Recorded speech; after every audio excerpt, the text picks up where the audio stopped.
이튿날 예수께서 갈릴리로 나가려 하시다가 빌립을 만나 이르시되 나를 따르라 하시니, 빌립은 안드레와 베드로와 한 동네 베세다 사람이라. 빌립이 나다나엘을 찾아 이르되 모세가 율법에 기록하였고 여러 선지자가 기록한 그 일을 우리가 만났으니 요셉의 아들 나사렛 예수니라. 나다나엘이 이르되 나사렛에서 무슨 선한 것이 날 수 있느냐. 빌립이 이르되 와서 보라 하니라. 예수께서 나다나엘이 자기에게 오는 것을 보시고 그를 가리켜 이르시되 보라, 이는 참으로 이스라엘 사람이라 그 속에 간사한 것이 없도다. 나다나엘이 이르되 어떻게 나를 아시나이까? 예수께서 대답하여 이르시되 빌립이 너를 부르기 전에 내가 무화과 나무 아래에 있을 때에 보았노라. 나다나엘이 대답하되 랍비여, 당신은 하나님의 아들이시요 당신은 이스라엘의 임금이로 소이다. 예수께서 대답하여 이르시되 내가 너를 무화과 나무 아래에서 보았다 함으로 믿느냐? 이보다 더 큰 일을 보리라. 함께 읽겠습니다. 또 이르시되 진실로 진실로 너희에게 이르노니 하늘이 열리고 하나님의 사자들이 인자 위에 오르락 내리락 하는 것을 보리라 하시니라. 아멘. 일본의 메이지 대학에 사이토 다카시 교수란 분이 혼자 있는 시간의 힘이라는 책을 썼습니다. 다카시 교수는 동경대 법학과 출신인데요. 우리로 따지자면 서울대 법학과 정도 되는 거죠. 세계의 아주 명문대학으로 유명하죠. 그가 책에서 자기에 대해서 이렇게 얘기를 했어요. 오늘 나를 여기까지 있게 만들었던 것은 내가 재수생 시절 혼자 있는 시간이었다.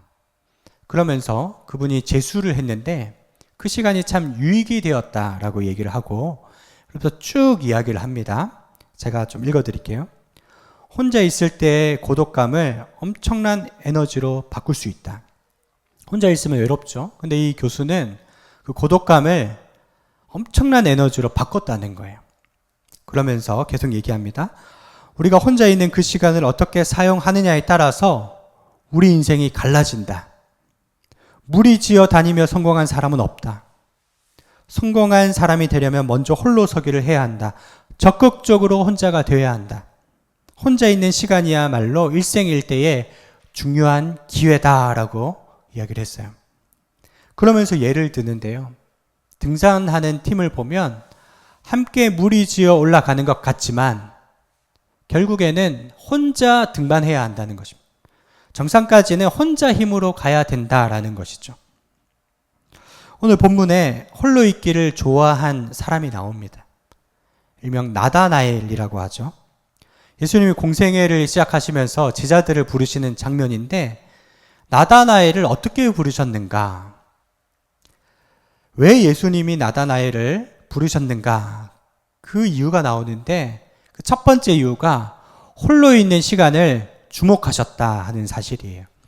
우리 48절 말씀을 같이 읽겠습니다. 시작. 나다나엘이 이르되 어떻게 나를 아시나이까? 예수께서 대답하여 이르시되 빌립이 너를 부르기 전에 내가 무화과 나무 아래에 있을 때에 보았노라. 예수님이 나다나엘에게 내가 무화과 나무 아래에 있을 때에 너를 보았다. 네가 혼자 있는 것을 내가 주목해 보았다 하는 뜻이죠. 나다나엘은 처음에 예수님에 대해서 좀 떨떠름했고 선입견이 있었어요. 나사렛에서 무슨 선한 것이 날 수 있겠느냐라고 이야기를 하죠. 그 당시 나사렛 인구는 학자들의 추정에 의하면 150명에서 400명 사이. 그러니까 저런 시골 깡촌에서 무슨 인물이 나겠느냐라고 하는 편견이 자리 잡고 있었던 거죠. 또 예수님의 직업이 무엇이었습니까? 목수였죠. 헬라어 원어로는 테크톤이란 단어인데 캄보디아나 아프리카 가서 집을 지어보면요. 동네 사람 몇 사람이 와가지고 시멘트도 하고 벽돌도 올리고 기둥도 짓고 목수일도 하고 다 해요. 테크톤이 그런 의미입니다. 일용직 노동자. 건설 현장에서 일하는 그 당시 아주 천하게 여겼던 직업이었어요. 그러니까 사람들은 예수님을 바라볼 때 편견이 있었던 거죠. 여러분, 근데 예수님은 그를 만나서 단 한마디로 그의 모든 선입견을 깨뜨리세요. 나는 네가 무화과 나무 아래 있을 때 보았다. 그 당시 무화과는 5m에서 8m 정도 자란다고 합니다.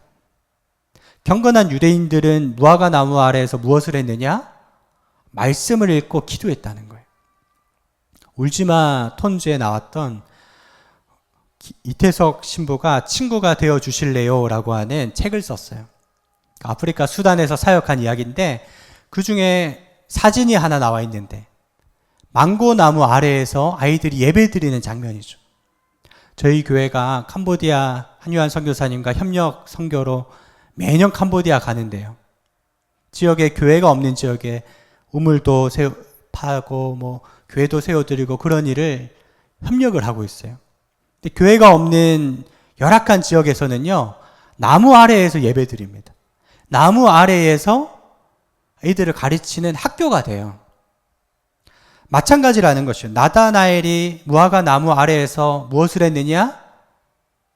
호랑방탕하게 시간 보내거나 쉬었던 것이 아니라 하나님을 뜨겁게 사랑하기 때문에 개인적인 예배를 드렸던 것이고, 예수님이 그 모습을 내가 너를 보았다 말씀하는 겁니다. 내가 너를 잘 안다.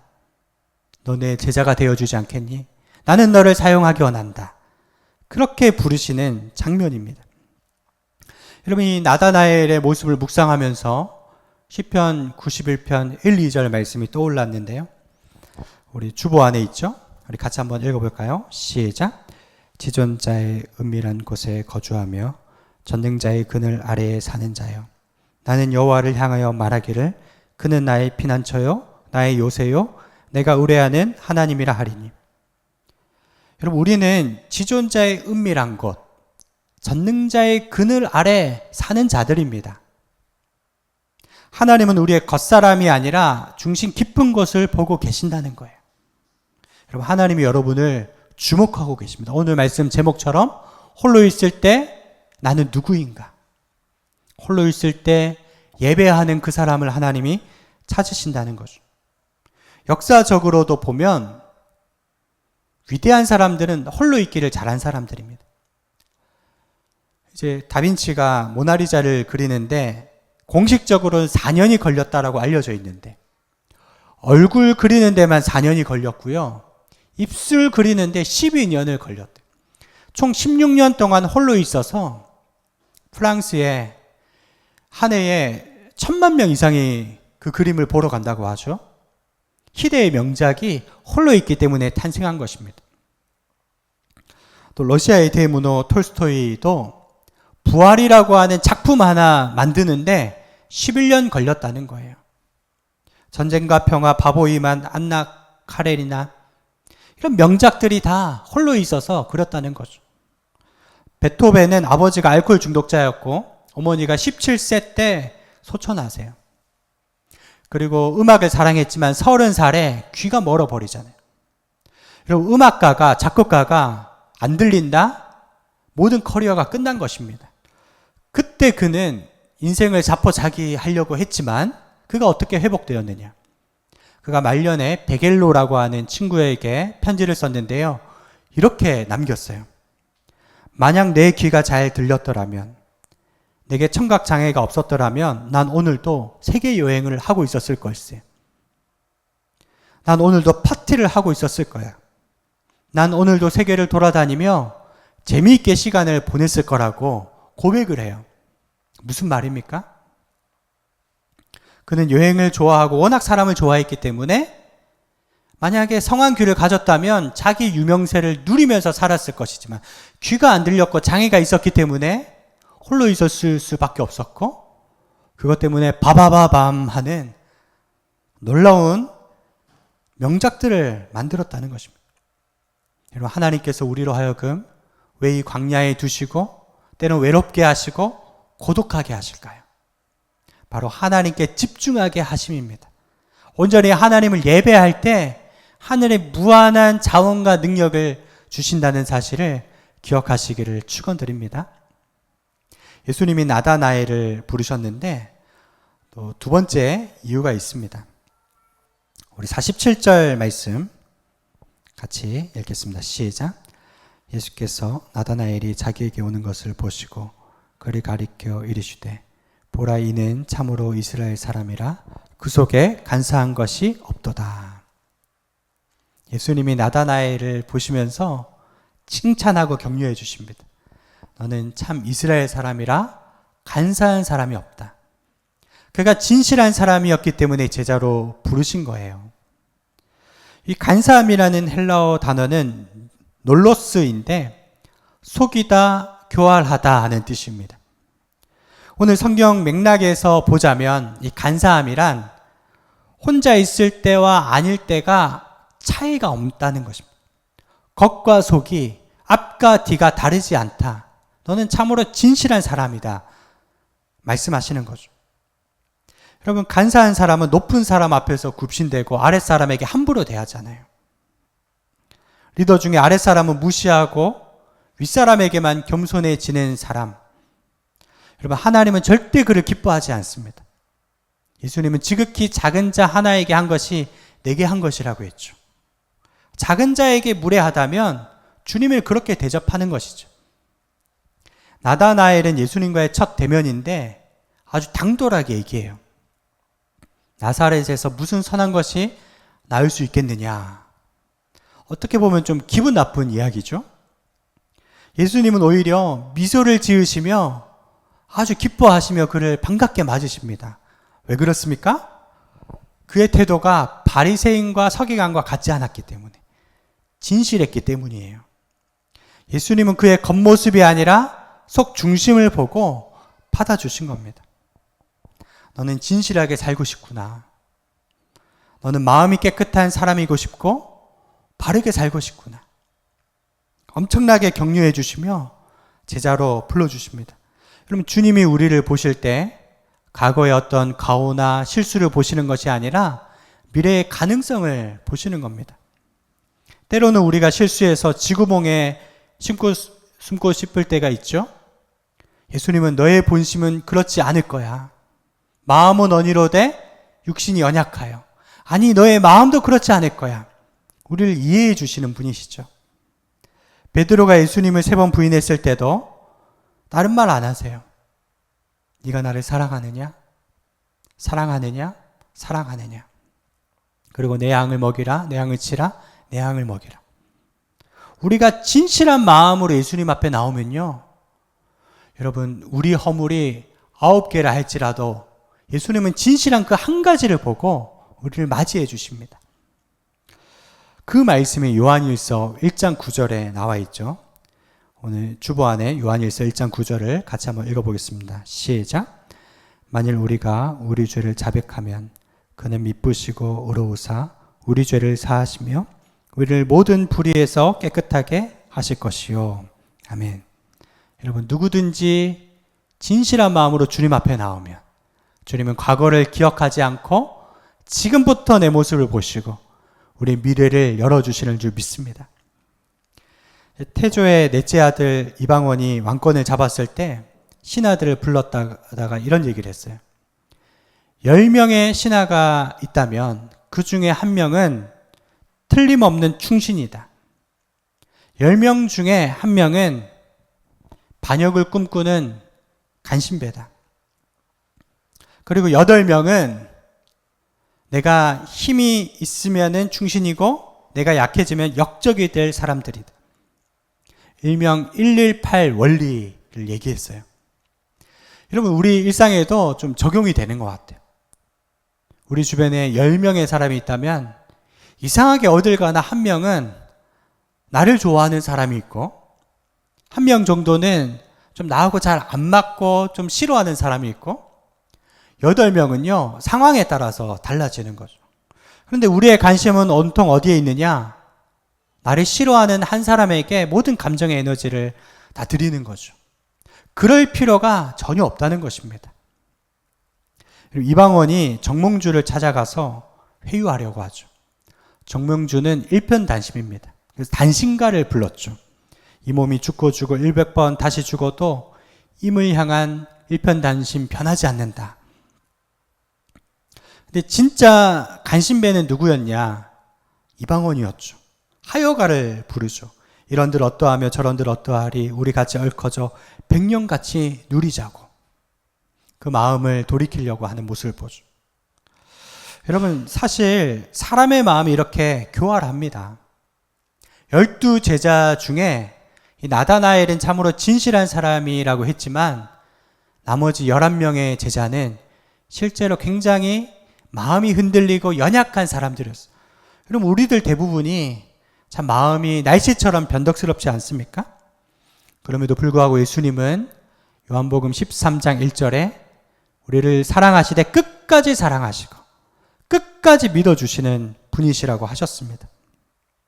그럼 우리 자녀들에게도 마찬가지입니다. 이제 추석 명절에 우리 부모 자녀들 다 같이 모이잖아요.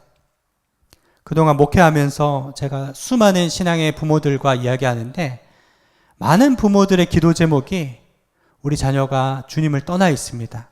예배드리지 않습니다. 그럼 제가 얘기하기를 우리 같이 진실하게 기도하자고. 주님이 언젠가 반드시 돌아오게 하실 줄 모른다고.